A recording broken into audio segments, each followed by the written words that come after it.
it's almost kind of sad. You get into this time of year and hunting's over almost. I mean, I have a tag that's good till January 31st, and that means that coming up here pretty fast, this weekend, I'm going to be completely done hunting. Dylan and I went sat yesterday. We had a great hunt. The buck I'm after in Wisconsin actually squeaked out the backside of the bedding area, kind of a 90-degree angle from us from where he thought he might come out. And but he was there, and maybe that means I'll run into him this weekend. There's still a chance. But what's kind of sad about all that is, almost like I love hunting, and I hunt the entire season. I try to hunt almost to the last day, as long as I have tags. But you turn your focus to habitat and you get excited about it. Dylan and I we picked out a couple different trees we were looking at for stands, and talking about new setups, talking about some of the things we're doing right here. And I get excited about that. We were down in a bedding area that we started this time of year last year cutting, and that was a whole journey for the year of bedding area, stand location, water hole, dozered trail coming in, mock scrape. And so there's a lot that went into that and it started right now. So I get excited for that because that one paid off big time. Jen and I both shot really nice bucks out of there. So we're really trying to enjoy the season, but boy, when it's over, I get excited and going. And then we're talking about, boy, we can't wait for the season to begin. But there's so much to do. February is a really cool month because it really start to get into the meat of things for planning for the entire year. So let's just quick go through this February chores, and I hope they help you. Now, a lot of these chores are based on my goals for February, what I'm doing and what I'm taking part in. And so I hope you can follow along with what we're doing. Our property here in Minnesota is this is our 2023. Coming up will be our 4th hunting season, which is crazy to think about. And then, of course, we're working in Wisconsin, too. We do different things. And Wisconsin is a lot smaller property. It's about 30 acres of cover. But we've been hunting that since 2014. So going back quite a ways. And there's always something to do there. So we'll start off here, stand locations. Like Dylan and I were looking at today, but especially going into February, we're really narrowing it down to, we want to stand in this area, but what tree are we using? And where's that mock scrape going to go? Where's that camber going to go? Because if we have a stand there, the reason we have a stand there is because we think we can kill a buck at some point during the hunting season. And if we think we can kill a buck there, then I want to actually have a camera there and a mock scrape. So all 3 of those go together, and I really like planning that big picture right now. A lot of that can be taken. We're fortunate we have the side-by-side with the Camso tracks, and we have both of them have tracks now. But we like going for rides on our property. Had someone ask, well, do you worry about spooking deer? Well, not in the off season. Now, obviously, we're not going to do that during the season, but we really enjoy getting around the property. Now, I've mentioned this a few times, but we have sharpshooters in the area for CWD. I don't know exactly where they're at in comparison to our boundaries, but it's made it so we can't use the property as much as we'd like and enjoy it and go into certain areas because I'm always afraid of spooking deer off. And they're shooting deer indiscriminately. They bait, and they bait for a couple weeks, and they started killing deer last weekend, and they actually shoot them at night with suppressors. You don't even know where they're at, who they are, but bottom line is deer are dying. They killed 130 on one farm last year in the area, so pretty sad. I think it's overreach, and I will give you my opinion on that. I think it's flat wrong.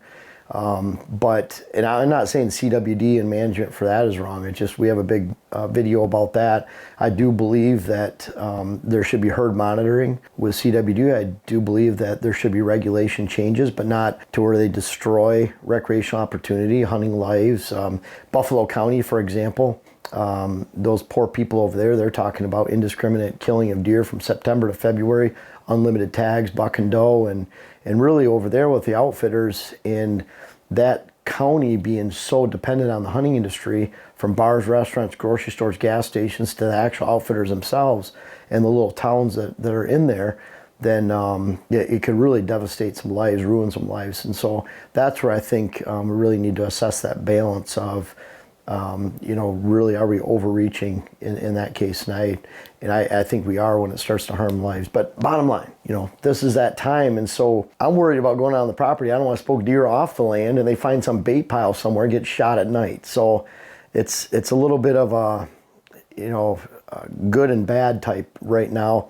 I'm being very selective when we're going around the woods, and for that, then I'm not going to be prepared as much, because I really like picking those stands out, that exact tree and those exact setups. A lot of those take place now.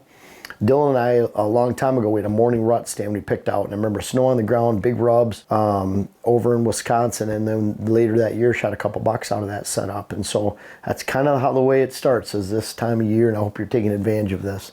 And of course, this is after, I always say the best time to scout is right after the season. Well, a lot of times seasons have already done, you've already done that, so you've already narrowed down where you might want a tree. Great time to pick that exact tree. Number 2, bedding. And what I'm looking at is I want to continually make bedding. I started at right after the season ended here in Minnesota, and keep making those bedding areas. And what I'm looking at is cutting down or creating a bedding area that is anywhere from a half acre to 2 to 3 acres, and then going another 60, 80 yards, 100 yards and doing it again. And so if I have an area to fill, instead of working on one side and going into the property, I'd rather skip around. So that's kind of what I've done is, for example, we have a hollow here that's about 2/3 of a mile long. At the top of that hollow I've cut last year and this year, and then at the bottom of the hollow I've cut last year and this year. So now I need to fill in between, but I'm looking at a good representation of cutting. If I have mixed hardwood that I like, that I want to keep, then I'm going to cut down canopy trees, big mature trees that have a good sized canopy that are junk timber, whether it's a twisted trunk, it's a damaged tree, it's multi-trunked, it's got a lot of branches in it. Then those are the trees, leaner, like in the case of oaks, where they'll grow up under another oak, a dominant oak. So I want to cut those trees down, drop them. And then if I have mixed habitat like we do around here, we have some decent timber, we have some bad timber, we have some species like box elder, which is a great timber or deer habitat and wildlife habitat tree to cut and get good regeneration. We have aspen too, which is another blessing to have. So between those two, I really like to focus on those. And then some junk oak leaners, trees like that. So really like to look for those pockets right now of aspen. But I'm going to be cutting a lot of bedding area throughout February and into March. And then as soon as spring green up takes place, or the explosion, then I'm stopping about that time that sap's starting to flow right around there. So still have a good window to get that done. And you really want to focus on that distance. In our case, I might even separate these by 100 yards because we have room to spare. If you're on 40 acres, I'd always look at that more like 50, 60 yard buffer in between cuttings. And that way you don't have to be as concerned with cleaning up those cuttings so deer can actually move through them. It's okay if they move around them. You might have a couple lanes that they can move through on the inside, but more concerned about that space in between so they can actually maze and pocket and wrap around them. Food plot planning.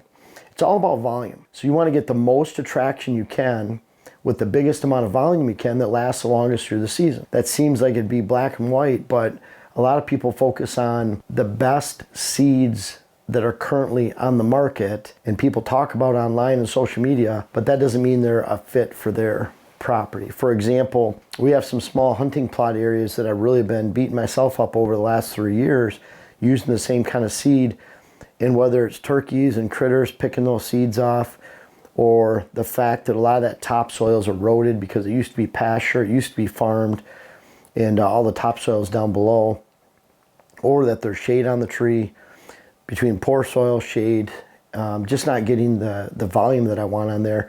So I'm going to turn my attention to clover on those small plots. Not clover on the big plots because I don't want an army of does and fawns hanging out all summer long, but really want that clover as volume. And we offer that anyway. So this is a good time because of the food plot planning.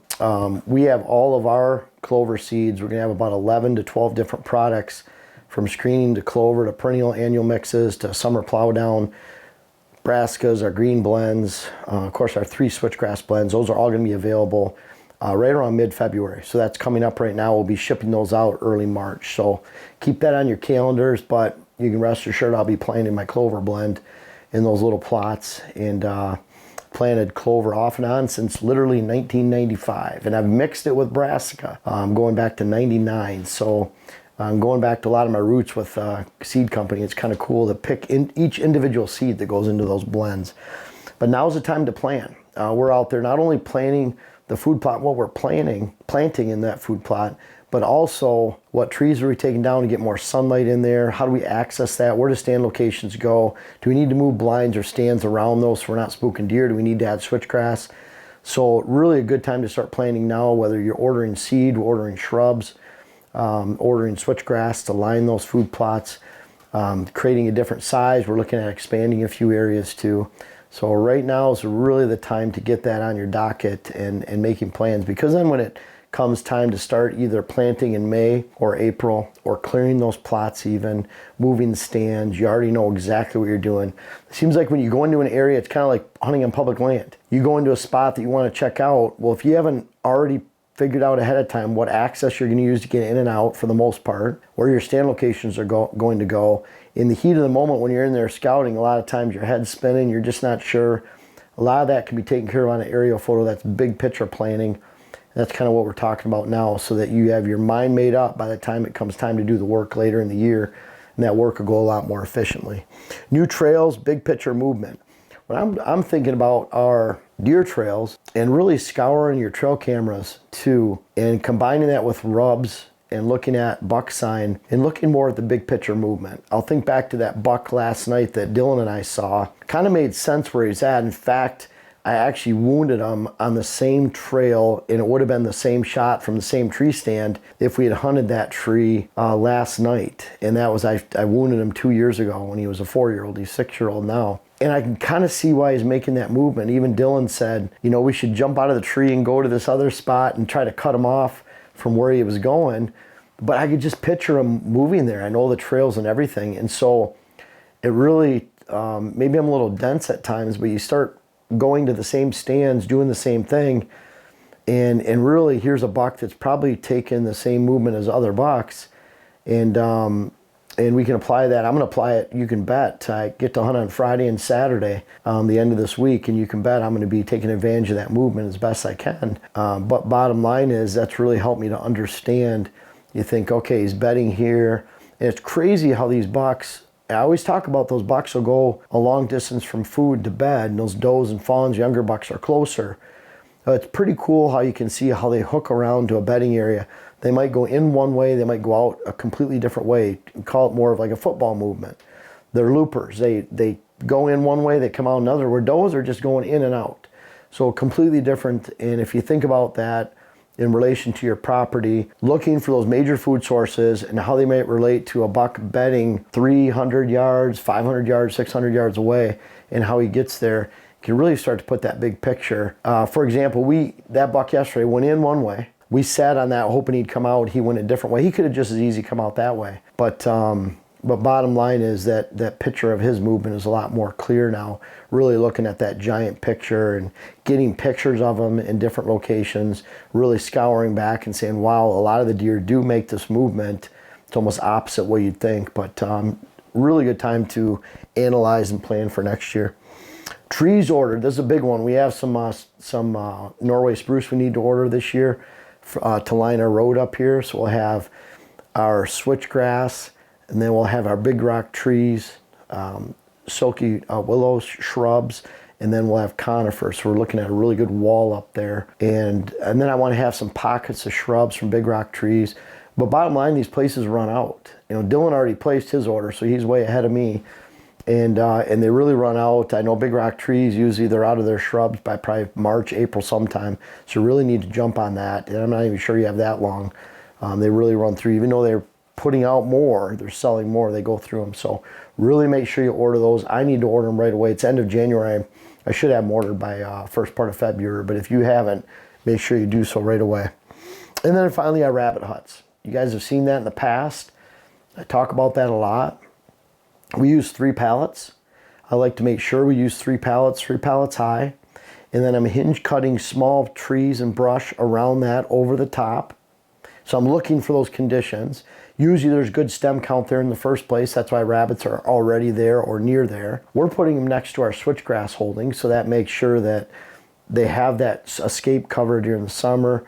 during most of the winter, and then that thick cover of briars, and then that mix of brush. So we're hinge cutting. So we're building that, just 3 pallets high. We're hinge cutting over it, and then finally we're cutting. So that meaning that we'll take trees that are up to 8 inches in diameter from 20 feet away and drop those, whether we hinge them or drop them completely right on top of that hut, just to make and expand that brush pile so a rabbit can really live in there, and we can make sure we have a sustainable population. So that's a long list for February. It's a long list every month, but that's kind of what we're doing right now. I could add that we bring our chainsaw along every time we're in the woods, and Dylan and I, because we're having the pole building, some work being done, I couldn't find my my mix for the chainsaw. We finally did, and it was important, an area we really wanted to go through. Had a big blowdown that we had to chain up. When Jen and I were out the other day on that same trail before that point, we had a couple blowdowns we had to cut with the chainsaw and get out of the way. So I can add that anytime you're in the woods, especially this year, this time of year. If you haven't been there during hunting season, make sure you bring your chainsaw, because you're going to wish you had. There's many times I forgot it and wish I had it, had to turn around, and it cost me some time for work. So have fun working in February. Hope you guys aren't too depressed with the deer season being done, but that depression shouldn't last long, because there's a lot of planning and fun and rewarding work that can be accomplished right now, this month and every month leading up to the season. And I hope you're on track. We're already early in the year and the season, but if you keep on track with these chores, you're going to be very happy come time for deer season that you've kept on track, and you're making sure your chores are being completed and that your work is done, and then it's just a matter of sit back, relaxing, and enjoying the hunting season. Hey, I'm really excited to introduce to you our Hills and Thermals web class. It's something we worked on all year. We're trying to put lots of facets of scouting, aerial imagery, diagrams on the whiteboard to really teach you how the wind moves through hills and how you should find bedding areas, how it relates to deer movements in general, how that relates to, this is a bedding area stand, this is a food source afternoon stand. We really tried to put this together and offer you a complete picture of how to navigate hills and find better success consistently where you hunt.